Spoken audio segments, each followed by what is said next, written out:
بسم الله الرحمن الرحیم. خیر د نتورکینګ اتم لیکچر دی. تېره ورځ موږ او تاسې په راوټر باندې بحث وکړو چې وټ از راوټر. د راوټر ګټې مو ولوستې، تاوانونه مو ولوسته.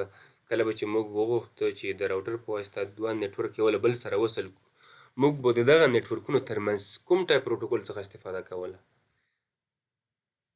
نن زموږ او ستاسې ټاپک دی وټ از ګیټوی. ګیټوی څه شی دی؟ ګیټوی دا یو هارډویر ډیوایس دی کوم چې د دوه نتورکونو ترمنځ از ا ګیټ رول لوبوي. ګیټوی له موږ سره راوټر کېدلی شي، سویچ کېدلی شي، فایروال کېدلی شي.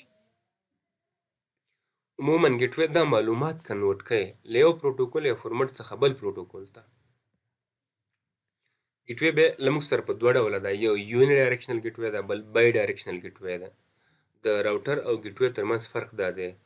راوټر موږ داسې تعریف کړی چې راوټر is a device that is capable of sending and receiving data packets between computer network. کله به چې موږ د راوټر په واسطه دوه نتورک یو له بل سره وصلول، موږ به څه کول؟ د سیم پروټوکول څخه به استفاده کوله. په ګیټوی کې بیا څنګه کیږي؟ ډسیمیلر ټایپ. صحیح ده؟ د ګیټوی په واسطه موږ مختلف نتورک یو له بل سره څنګه وصل کولی شو؟ نو ګیټوی موږ داسې تعریف کړې ده چې ګیټوی is a hardware device that is used to connect dissimilar type of network. عبارت د هغه هارډویر ډیوایس څخه دی د کوم په واسطه چې موږ مختلف نتورک یو له بل سره څنګه کوو؟ وصل کولی شو. دا له موږ سره د ګیټوی اګزامپل دی. ګورئ دا له موږ سره یو نتورک دی. په دې نتورک کې دغه کمپیوټر له دې کمپیوټر څخه معلومات غواړي. دا ضرورت لري چې دې څخه معلومات ترلاسه کړي، خو موږ سره په دغه نتورک کې موجود نه دي. نو د سویچ څخه موږ از ا ګیټوی استفاده کړې ده. صحیح ده؟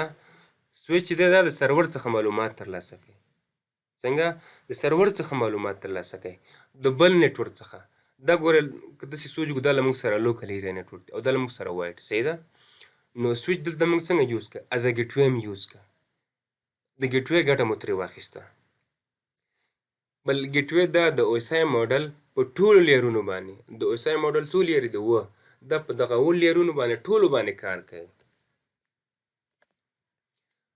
اډوانټیج اف ګیټوی، د ګیټوی ګټې. اوله ګټه دا ده چې د ګیټوی په واسطه موږ کولی شو چې ډسیمیلر نتورک څنګه کړو؟ دا یو له بل سره وصل کړو. مختلف پروټوکول نتورک دا موږ څنګه کړو؟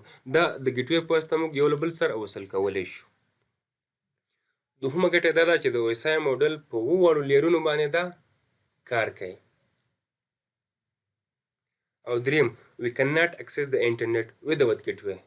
بدون د ګیټوی موږ نشو کولی چې انټرنیټ څنګه کړو؟ اکسس کړو. او څلورم it provide some security. څنګه؟ دا سیکیورټي پرووایډ کوي. مثال له موږ سره دا پروکسي سرور کېدلی شي. صحیح ده؟ چې دا چاته اجازه ورکوي؟ یوازې لوکل کمپیوټر ته اجازه ورکوي چې کوم لیست دا دغه کې اکسس کړي، اتورایز لیست.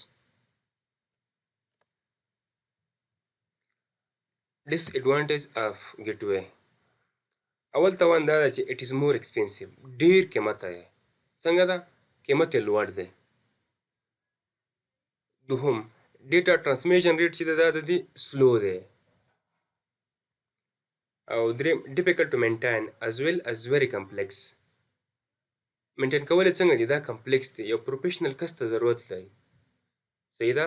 نو چې موږ یو کس ته ضرورت لرو خو مجبور یو چې هغه ته موږ سیلري ورکړو که نه، نو مینټین کول یې څنګه دي؟ سخت دي، کمپلیکس دي، پروفیشنل کس غواړي، یو انجینر ته ضرورت لري. او دریم تاوان دا دی، څلورم اټ از لیس انټیلیجنټ. ځیرکتیا څنګه ده؟ کمه ده. نو دا له موږ سره د ګیټوی په اړه انفارمیشن.